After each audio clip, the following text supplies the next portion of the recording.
Sir obesity మరి దారుణంగా పెరుగుతుంది కదా! 100, 120 కేజెస్ ఉన్న వాళ్ళు నేచర్ మంత్రాలో అసలు వెయిట్ లాస్ ఎలా అవ్వచ్చు? నిజంగా చెప్పాలంటే ఎంత వెయిట్ ఎక్కువ ఉంటారో అంత ఫాస్ట్ రిజల్ట్ వచ్చింది, అంత ఎక్కువ రిజల్ట్ వచ్చింది. హ్మ్. మీరన్నట్టు ఒక 100 కిలోల పైన తీసుకుందాం. 100, 110 కిలోలు తీసుకుందాం. 110 అంటే మామూలు అయిపోతుంది ఇప్పుడు. అంత దారుణంగా ఉంది మీరన్నట్టు. 110 తీసుకుంటే గనుక దిరీష్ అనే ఆయన షుగర్ కోసం జాయిన్ అయ్యాడు. 114 కిలోలు ఉన్నాడు.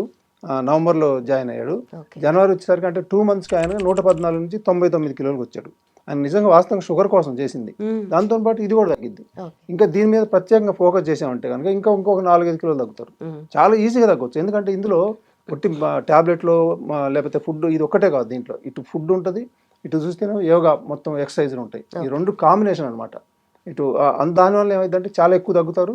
మళ్ళీ తర్వాత ఫ్యూచర్‌లో కూడా రాకుండా కూడా ఈ పద్ధతిలోనే ఉంటది. ఎందుకంటే ప్రతి నెల 3 కిలోలు, 2 కిలోలు తగ్గుతానే పోవచ్చు వాళ్ళు. ఎందుకంటే అక్కడ ఫ్యాట్ బర్న్ చేయడానికి మనం ఎన్ని క్యాలరీస్ తీసుకుంటున్నాం, ఎంత బర్న్ చేస్తున్నాం అనేది మన చేతిలో ఉంది అప్పుడు. ఎంత తింటున్నాం, ఎంత మనకి ఎక్సర్‌సైజ్ చేస్తున్నాం. ఇంతే దీని సింపుల్ అది. ఓవరాల్ హెల్త్ ఇంప్రూవ్ అవుతుంది. ఆ!